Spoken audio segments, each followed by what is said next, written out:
இந்த போறப்பு தான் நல்லா ருசிச்சு சாப்பிட கிடைச்சது.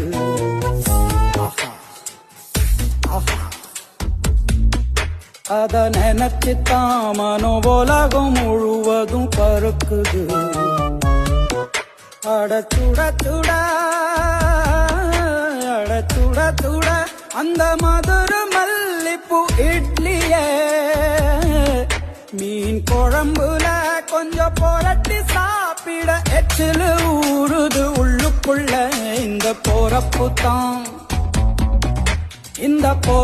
தான் நல்லா ருசிச்சு சாப்பிட கிடைச்சது. இந்த போறப்பு தான் நல்லா ருசிச்சு சாப்பிட கிடைச்சது. அத நினைச்சு தான் மனோ உலகம்